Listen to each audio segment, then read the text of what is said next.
Sir, if you don't mind, I would like to ask you something. हाँ sir please. जी sir, आपने जब एसएसबीज दिए थे अपने, हाँ तो आपको पता लगा कि आप में क्या कमी रह गई थी?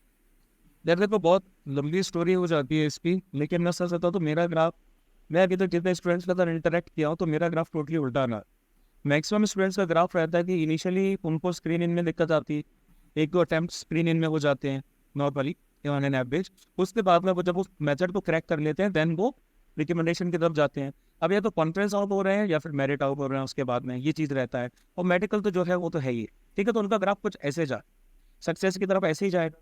मेरा उल्टा रहा है। मेरा initially recommendation sorry conference out रहे, सारे के सारे 4 अटैम्प्ट मेरे जो रहे थे वो कॉन्फ्रेंस आउट रहे, फर्स्ट सेकंड थर्ड फोर्थ, और उसके मतलब जितने भी 7 अटैम्प्ट रहे हैं वो स्क्रीन आउट नहीं है।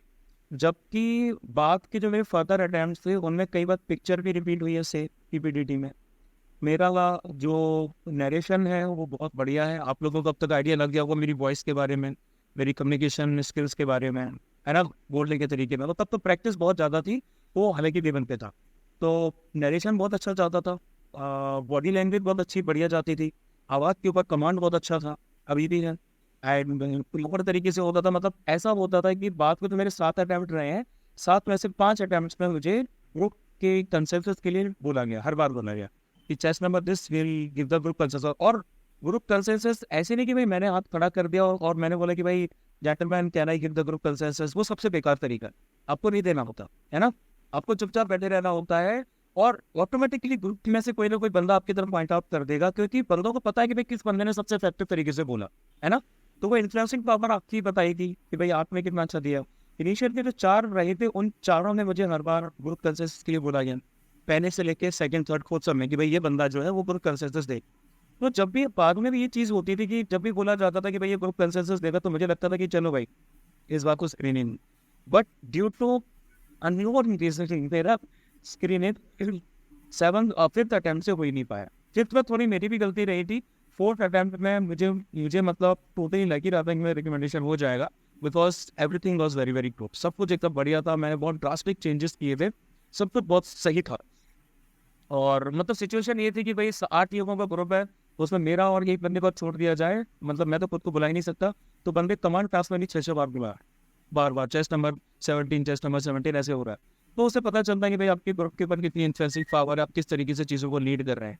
तो जहाँ तक मैं बताऊँ तो मैंने तो बहुत सारे दोस्तों के साथ भी कंसल्ट किया है, जो रिकमेंड हो चुके हैं उनके साथ भी, जो सर्विंग कर रहे थे उनके साथ भी, कुछ साइकोलॉजिस्ट ऐसे टाइप के लोगों के साथ भी किया है।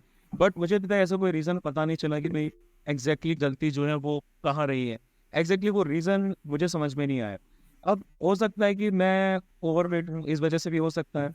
बट बिलीव मी, मैंने अपने साथ में ऐसे बहुत सारे बंदे थे जो मुझसे ज़्यादा ओवरवेट थे, और मैं तो ऐसा कुछ खास भी नहीं था, वो लोग तक रिकमेंड हुए हैं, बराबर तरीके से रिकमेंड हुए हैं। वो उन्होंने 40 डेज में 50 डेज में अपना दवा के वजन कम किया, और वो प्लस माइनस है तो थोड़ा चल ही जाता है, वो उतना हम लोग कर लेते। मैंने तो कह रहा है कि भाई आपका वेट वेट ये सब तो हम आराम से कम करा ही देंगे, है ना, ये तो आपका 10 दिन में 15 दिन में ही कम हो जाएगा। लेकिन मेन चीज़ रहती है कि जो आपकी वेल क्यूज या फिर जो आपकी साइकोलॉजिस्ट वाली चीज़ें रहती हैं उससे रिलेटेड। तो मैं सच बताऊँ तो मुझे समझ में नहीं आता कि एग्जैक्टली ऐसा क्या रीज़न रहा था कि जिसकी वजह से मैं कंटिन्यूसली फोर्थ अटेम्प्ट के बाद स्क्रीन आउट होता रहा। फोर्थ अटेम्प्ट तक तो all was very good and well, तो नहीं पता। बोलिए Shubham. First of all sir good evening, and sorry sir मैं वेबकैम इसलिए ऑन नहीं कर पाया क्योंकि मेरे पीसी में एक्सटर्नल वेबकैम मैंने अटैच नहीं कर रखा। ठीक है ठीक है। सर मेरा एक मतलब बहुत कॉमन डाउट है सर, जैसे आपने कहा कि यू ऑल्सो डिड एमबीए, तो सर उसके साथ अब आप साथ में एस्पिरेंट्स को पढ़ा भी रहे हैं, तो सर वो फुल टाइम जॉब के साथ टीचिंग आपसे मतलब कैसे एडजस्ट होता है? क्योंकि मैं करंट सिचुएशन में हूँ, एमएल इंटर, तो वो बहुत हेक्टिक हो जाता है फुल डे। होता है। देखो शुभम, सबसे पहले जो स्टार्ट किया था 2019 में वो मेंटरशिप था, वो टीचिंग नहीं थी। उसमें मैं वीक टू वीक उन लोगों को असाइनमेंट दिया करता था, मतलब मैं उनको सिलेबस एक्सप्लेन करता था, एग्जाम की सारी मेथडोलॉजीज को एक्सप्लेन करता था। और मेरा ये मानना था कि मुझे कन्वेंशनल टीचिंग उनको करवाने की ज़रूरत नहीं है, वो ग्रेजुएट बंदे हैं, ग्रेजुएट लेवल के बंदे हैं, तो वो आराम से इन चीज़ों को कर सकते हैं, ठीक है। लेकिन बाद में मुझे रियलाइज़ हुआ कि बच्चों को चाहिए स्पून फीडिंग, बच्चों को प्रॉपरली स्पून फीडिंग चाहिए, उनको चाहिए कि भाई आप सब चीज़ें हमारे हाथ में दो। तो फिर 2021 में मैंने उस पर स्विच किया, 2021 या 2022 में मेरे ख्याल से स्विच किया मैंने कि भाई हम जो है मैं इनको टीचिंग करवाऊँ, ठीक है। उससे पहले एमबीए चल रहा था, तो वीक टू वीक असाइनमेंट जाते थे, उनको ट्रैक करना, उनसे रिपोर्ट लेना, वो सब, तो वो इतना ज़्यादा हेक्टिक नहीं था। ठीक है, फिर जॉब के साथ साथ पढ़ाना बिल्कुल हेक्टिक था भाई, बिल्कुल बहुत ज़्यादा हेक्टिक था, टाइम नहीं मिल पाता था। लेकिन अगेन मुझे सुकून इसी चीज़ में मिलता था कि मैं पढ़ाऊँ, इससे मैं जुड़ा रहा हूँ, इस पूरी एस्पिरेंट्स कम्युनिटी से जुड़ा रहा हूँ, तो मुझे सुकून इसी चीज़ में मिलता था। मुझे कॉर्पोरेट जॉब में कभी इंटरेस्ट नहीं आया। तो जब मुझे इंटरेस्ट नहीं आया, then last year I left my job कि भाई मुझे करना ही नहीं है वो, मुझे फुल टाइम जो है वो इसी को देना है। ठीक है, तो इनिशियली 2-2.5 साल जितना मैंने जॉब किया, काफ़ी ज़्यादा हेक्टिक था, बहुत ज़्यादा हेक्टिक था। और मेरी तो शादी भी ऑलरेडी MBA के ड्यूरेशन में ही हो गई थी, जो मेरा 3rd सेम था तभी हो गई थी। तो फिर उसके साथ तो मैनेज करना और भी ज़्यादा मुश्किल था। लेकिन फिर भी अगर आप कोई चीज़ करना चाहते हो तो फिर आप टाइम निकाल ही लोगे। हेक्टिक रहेगा लेकिन तुम्हें करना भी क्या है, 24 घंटे में से 6-7 घंटे सो लो, बाकी तो भाई एफर्ट्स ही देने हैं ना। एफर्ट्स तो देने पड़ेंगे भाई, आपको अपना ड्रीम चाहिए तो उसके लिए तो आपको सब चीज़ें सरपास करनी पड़ेगी। हो सकता है किसी किसी दिन आपको 3-4 घंटे नींद आए, 3-4 घंटे अब सो। और जब मैं प्रिपरेशन कर रहा था ना, तो ज़्यादातर यही रहता था कि रात को लेट सो रहा हूँ, सुबह जल्दी उठ रहा हूँ, फिर कभी ग्राउंड पे चला गया, कभी यहाँ चला गया, कभी वहाँ चला गया, 2-2, 3-3 घंटे कभी सो लिया, कभी संडे को ज़्यादा सो लिया। मतलब ऐसा कुछ फिक्स नहीं था कि भाई 6 घंटे सो रहा हूँ, 7 घंटे सो रहा हूँ, 8 घंटे सो रहा हूँ। जब वीकेंड वगैरह आया तो थोड़ा ज़्यादा सो लिया। और मेरे पापा फौजी हैं, तो वैसे वो सुबह 6 बजे से ज़्यादा सोने नहीं देते। 6 बजने के अगर 6:30 हो जाते तो उनका कहना होता है कि आधा दिन तो फिर है। ठीक है, तो अगर घर पे होता हूँ तो फिर वो उतना सोने ही नहीं देते भाई, ना मुझे सोने देते हैं, मेरे भैया सर्विंग में उनको भी नहीं सोने देते, किसी को नहीं सोने देते। घर में इतना शोर शराबा हो जाता है, इतना और नाम लेके बुलाना हो जाता है कि भाई सिर्फ हम सो ही नहीं सकते, कैसे सो सकते हैं आप। तो वो चीज़ हो जाती है। ठीक है, तो करना पड़ता है यार, घर के साथ भी, बाकी सारी चीज़ों के साथ भी करना पड़ता है। इसका कोई SOP नहीं है कि मैं आपको बता दूं कि भाई ऐसे करना है। सब बंदे अपना अपना खुद का निकालते हैं, स्ट्रॉन्ग सेंस ऑफ पर्पस के हिसाब से वर्क करते हैं कि भाई आपका स्ट्रॉन्ग सेंस ऑफ पर्पस कैसा है ना। जैसे कि मैं सिटी से बात बोलूँगा, अभी आपके पास टाइम है, अभी आप एफर्ट्स भी दे सकते हैं। कल को जब आपके पास टाइम नहीं रहेगा या फिर कल को आपका रिजल्ट आपके फेवरेबल नहीं आएगा, उस टाइम पे आप करोगे भयंकर वाला रिग्रेट। मुझे रिग्रेट नहीं है अपनी लाइफ में, मुझे फौज के लिए इसलिए रिग्रेट नहीं है क्योंकि मैंने सारे एफर्ट्स किए, मुझे पता था सीडीएस मेरे हाथ में है, NDA नहीं निकला तो मुझे अपनी गलती समझ में आई। टेक की बात करूँ तो फिर मैंने ऐसे कोई खास पढ़ाई नहीं की कि मतलब मेरा CGPA 8 और 9 जाए। तो मैकेनिकल में तो वैसे ही 80-75+ टच कर जाता है ना। तो मेरा तो 60-70 के आसपास रहा है। तो मुझे समझ में आ गया था कि भाई मेरा टेक का कट ऑफ नहीं जाएगा। तो मेरी स्ट्रेटेजी क्लियर थी कि मैं मुझे सिर्फ CDS सारे निकाले, वो भी मैं दूंगा। ठीक है, तो मैंने सारे के सारे CDS निकाले, मैंने उसमें कोई भी कोताही नहीं बरती। और बाद में जब मैंने 1 साल बाद, उसके ग्रेजुएशन के 1 साल बाद जब मैंने FCAT देने स्टार्ट किए, तो मैंने FCAT भी सारे के सारे निकाले। ठीक है, क्योंकि भाई मुझे पता था कि मेरे पास कोई ऑप्शन नहीं है फौज में जाने का, ना जैक एंट्री है, ना मैंने NCC ले रखी है, ना मेरे पास SSC टेक है, ना मेरे पास TGC है, क्यों, और UGC ऑलरेडी बंद हो चुकी, सॉरी UES ऑलरेडी बंद हो चुकी थी। ये सब एंट्री मेरे पास थी ही नहीं। तो रास्ता साफ था, क्लियर था, ये करना है मतलब करना है, वही ओल्ड स्कूल ट्रेडिशनल माइंडसेट, ये करना है तो करना है, कैसे भी करो भाई, है ना। तो वो सिचुएशन मेरे साथ थी, तो फिर मैंने उसी को परसू किया।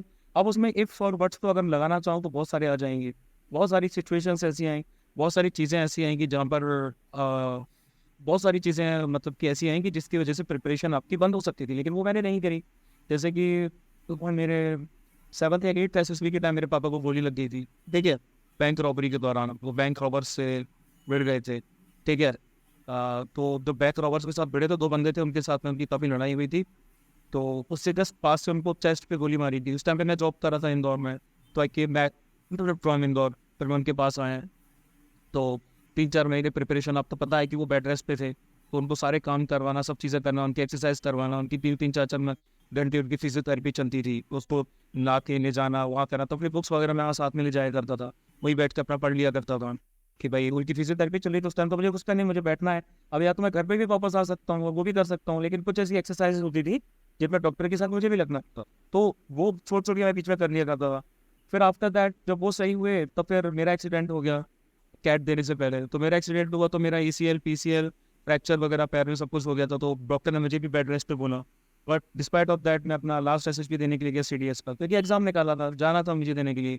तो मैं कैट का एग्जाम भी 20 ईयर पे दिया, then I went to SSB also.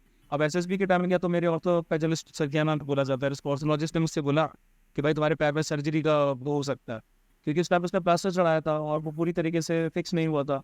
ACL PCL में तो मंथ्स लग जाते हैं, स्पोर्ट्स इंजरी रहती है, लेकिन मेरा एक्सीडेंट हुआ था तो उसमें काफ़ी मंथ्स लग जाता है रिकवर करने में। तो उसने बोला कि अगर तुम जाओगे, ज़्यादा प्रेशर उस पर पुट करोगे, देन सर्जरी का इशू हो सकता है, एंड देन वो ग्वालियर में नहीं हो पाएगा, उसके लिए तुम्हें दिल्ली जाना पड़ेगा। पर मैंने वो रिस्क लिया, मैंने कहा नहीं मैं जाऊँगा। घर वालों से लड़ाई की और फिर मैं गया, मैंने अपना प्लास्टर काट दिया, वो सपोर्टर जो उसने दिया था वो लगाया, और जब मैं एसएसबी देने के लिए वहाँ गया तो फिर मैंने वो सपोर्टर भी अपना ट्रॉली में रख दिया। क्योंकि यार सामने जो एनसीयूज आपको रिसीव कर रहे हैं, आप उनके सामने सपोर्टर पहन के जाओगे तो वो तो आपको बस में भी चढ़ने नहीं देंगे। सीधी सी बात है ना भाई, आप पैर में सपोर्टर लेकर लगा के जा रहे हो, वो इतना बड़ा सपोर्टर आपका टोस से लेके पूरी थाई तक आपके लगा हुआ है, तो आपको देख के ही पता चला कि भाई ये बंदा डरना रहा है। बट मुझे ये करना था कि भाई मैं बाकी एस्पिरेंट से अलग नहीं हूँ। मेरा पैर उस सिचुएशन में था कि मैं चलता था तो मेरा पैर ऐसे झुक जाता था पूरी तरीके से, मैं उसको चाह के भी कंट्रोल नहीं कर पाता था। मतलब कि मैं कितना भी विल पावर लगा दूं, लेकिन वो ऐसा सिचुएशन हो गई थी कि अगर मैं चल रहा हूँ तो मेरा ये जो पैर है राइट वाला, ये झुकेगा ही झुकेगा, ये बैंड लेगा ही लेगा, ठीक है। और वैसे वो लोग नॉर्मल भोपाल में ग्राउंड पे, मतलब कि जो ग्राउंड फ्लोर था उस पे करवाते थे आपका डॉक्यूमेंटेशन, लेकिन उस दिन उनको क्या सूझी, मैंने फर्स्ट फ्लोर पे करवाया। अब फर्स्ट फ्लोर पे मैं कैसे चढ़ा हूँ, 4-4 घंटे वहाँ खड़ा रह के फिर मैं उतरा हूँ। जब मैं उतर के आया हूँ तो मेरे पैर में ऐसा भयंकर वाला वाइब्रेशन हो रहा है, मतलब ये मेरा जो पैर था वो ऐसे वाइब्रेट कर रहा था। मैं इसको पकड़ के बैठा हुआ कि भाई शांत हो जा, और वो वही नहीं रहा, ठीक है। 15-20 मिनट तक मेरा पैर वाइब्रेशन कर रहा है क्योंकि उस पर इतना ज़्यादा स्ट्रेस लगा था। मैं फिर भी देने गया ना, फिर अगले दिन जो पीपीटीटी हो रहा था वो सब भी किया। अब उसमें भी वो साफ साफ दिख रहा था कि भाई ये जो बंदा है इसके पैर में इशू है, लेकिन फिर मैं वहाँ से स्क्रीन आउट हो गई, शायद इस वजह से या फिर जो भी रीज़न होगा उसकी वजह से। फिर डॉक्टर ने बोला कि भाई कुछ आपको एक्टिविटी नहीं करनी है, 8-10 महीने तक आपको बेड रेस्ट करना है, ये करना है वो करना है। मैं लेकिन ग्राउंड जाने लगा, मैं ग्राउंड जाता 10 कदम चलता, 15 कदम चलता, मैंने कहा भाई बेड पे नहीं बैठना। एसएसबी वाला माइंडसेट था ना, फौज वाला माइंडसेट था कि भाई बैठा ही नहीं है। तो मैं बार बार जाता था ग्राउंड पे, 10 कदम चलता था, 15 कदम चलता था, और पैर में इतना भयंकर वाला पेन होता था कि मैं वही बैठ जाता था, और पैर एकदम ऐसे स्टिफ हो जाता था लकड़ी की तरह, जैसे लकड़ी पत्थर हो जाता ना वैसा मेरा पैर एकदम बहुत भयंकर स्टिफ हो जाता था। मैंने कहा नहीं यार करना है ये, तो मुझे करना है। फिर धीरे धीरे धीरे करके 10 मीटर, 20 मीटर, 30 मीटर, 100 मीटर दौड़ रहा हूँ। उससे पहले तक 5-5 किलोमीटर स्ट्रेच में दौड़ जाता था। 25 मिनट में, 30 मिनट में मेरे 5 किलोमीटर की स्ट्रेच जाते थे। एसएसबी प्रिपरेशन में नॉर्मल फिनोमेना था कि भाई इतना इतना मुझे करना ही कर। तो वो मैं मतलब करता था कि भाई अपने आप के लिए एक लिमिट सेट कर रखी थी। और फैब में भैया के पास पठानकोट चला गया, और वहाँ जाके फिर मैं और मेरा दोस्त ट्रैकिंग के लिए चले गए त्रिवेणी। जहाँ डॉक्टर ने बोला था कि जून जुलाई तक आपको बैठना है, और नवंबर में एक्सीडेंट हुआ, दिसंबर जनवरी फैब की स्टार्टिंग में I went to trekking. Trekking में भी भाई ऊपर तक किया, गलू देवी तक पहुंचे। वहाँ जाके उन लोगों ने बताया कि भाई आगे पूरा स्नो की वजह से रास्ता बंद है, पूरा धर्मकोट के रास्ते से हम लोग वापस आ गए। और वहाँ पे भी जब पहाड़ों से वापस आते हैं तो अगेन पैर पे बहुत स्ट्रेस पड़ता है। वहाँ भी मैं नीचे बैठा हूँ और मैं पैर पकड़ के बैठा हूँ कि भाई बहुत भयंकर वाइब्रेशन हो रहा है। फिर उसके अगले दिन वैष्णो देवी चले गया, ठीक है। वैष्णो देवी चले गए, वहाँ पर वो 22-30 किलोमीटर की पूरी चढ़ाई की, पूरा उसे घुमा। तो वो अंदर वो जो आता है ना पैक्स टाइप का आता है जिसको लगाया जाता है, प्रेशर बैंडेज टाइप की रहती है, वो लगा के सब कुछ कर लिया, ठीक है। फ्रेंड से पूछ रहा हूँ भाई क्या सिचुएशन रहती है, ये रहता है वो रहता है, तो वो बता रहे हैं एकेडमी में है कि भाई फलाना बंदा है उसको इंजरी हो गई, उसने ऐसे कर लिया वैसे कर लिया। ये चीज़ें मोटिवेट कर देती कि भाई ये कर सकते तो मैं क्या नहीं कर सकता, ठीक है। अब ये सुनने में इजी भी लग सकती है, हार्ड भी लग सकती है, बट हर इंसान की पर्सनल बैटल्स होती है। आपको उन बैटल को सरपास करना होता है। आप किसी और बैटल से किसी और, तभी मैं समझता हूँ मेरे अंदर इतना ज़्यादा सुपीरियरिटी कॉम्प्लेक्स है। अब ये निगेटिव भी हो सकता है, पॉजिटिव भी हो सकता है, मेरे लिए काफ़ी वर्क करता है। मेरे लिए वर्क ऐसे करता है कि भाई मैं अपने आगे किसी को नहीं समझता इन द सेंस कि मुझे नहीं लगता कि भाई कोई भी बंदा कितना भी बड़ा हो मुझे उससे इंस्पिरेशन लेने की ज़रूरत। मैं अपने लिए मेरी खुद की इंस्पिरेशन काफ़ी हो जाती है, मेरे फादर की इंस्पिरेशन काफ़ी ज़्यादा हो जाती है। अच्छे जो लोग हैं उनसे अच्छी चीज़ें ले लेता हूँ, लेकिन वो झुकने वाले कंसेप्ट नहीं है कि भाई बैंडों को रखा किसी के सामने या फिर किसी को हाई पेडेस्टल पे रख देना, वो अंदर कंसेप्ट ही नहीं है। क्योंकि पता चलता है कि भाई मैंने खुद की वो चीज़ें की हैं। कल को मेरा बच्चा भी मुझसे पूछेगा तो मैं उसको बताऊंगा कि भाई मैंने ये सिचुएशन करके ऐसा किया, हो सकता है वो भी मुझसे इंस्पिरेशन ले लें। तो मुझे कहीं और एक्सटर्नल वैलिडेशन, एक्सटर्नल इंस्पिरेशन या एक्सटर्नल ऐसा कुछ करने की जरूरत पड़ती नहीं है। खुद की अपनी पर्सनल फाइट्स को, अपनी पर्सनल स्ट्रगल्स को इतना बड़ा बना दो कि आप खुद से इंस्पिरेशन ले सको कि जब मैं ये कर सकता हूँ तो मैं ये क्यों नहीं कर सकता, है ना।